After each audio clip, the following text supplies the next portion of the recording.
This is Jyoti. We are the official podcasting team of Connect 2010 of CII. We have a very prominent personality with us today. We have Neeraj Bharadwaj, Managing Director of Accel Systems. Hello sir, it's a pleasure having you over here. Thank you. What is the education sector development in India? It's interesting. There's a lot of, in the last few years, there's a lot of capital which is now flowing into the education sector. I mean, I won't go through the details, but as we all know, there's a huge supply-demand mismatch. And I think with some of the recent initiatives in Parliament, people are more convinced that there's an educational opportunity. So we're seeing a lot of activity on the unregulated side of the business, vocational training, test preparations, coaching, from an investor standpoint. And then you also see some activity on the K through 12 schools as well as higher secondary. What is your company's carbon footprint? Do you measure that? What are the steps you take to protect ecology from the perspective of the IT industry? No, there are two things. We're obviously a private equity firm that is investing in startup and medium-sized growth companies. So internally, we actually don't have copiers in our office, so we actually minimize paper consumption.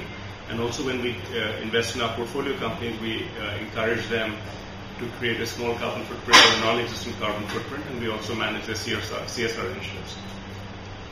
Do you think China is a competition to India? If yes, how? What is our differentiating factor? What should be our USP for India to be on the global map? You know, I think it's obviously a question a lot of people talk about. I think at this point, obviously, China has manufacturing, we have services. But I think, frankly, for India to get the mass employment we need to move people from agriculture to manufacturing. Services will be always higher value, but not mass employment. So I think we need to take a leadership role in manufacturing, which will come from infrastructure in this country developing. China, on the other hand, the wage rates in China are going up, so they will actually move into services. So I would argue over the next decade or so, you will actually see an inversion.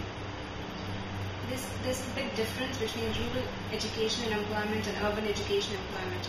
With the connection and technology improvements that we have today, what do you suggest and how can we bridge the gap between the rural and the urban for an inclusive growth? You know, I think, as you said, technology has to play a major role here. So I think, obviously there's nothing like having broadband penetration, but in the interim, we need to use VSATs, we need to use mobile technologies, and we also need to continue to push on distance learning and centers which are in Tier 2 and Tier 3 cities.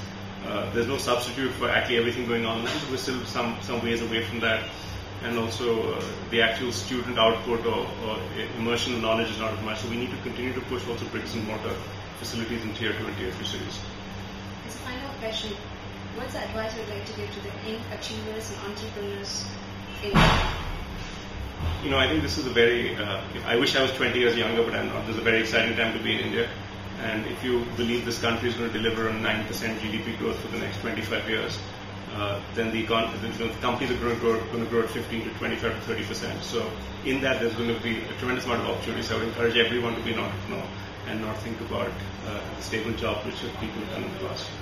Thank you, sir. Thank you. It's a pleasure having you over here, and it's very inspiring to listen to you. Great. Thank you very much.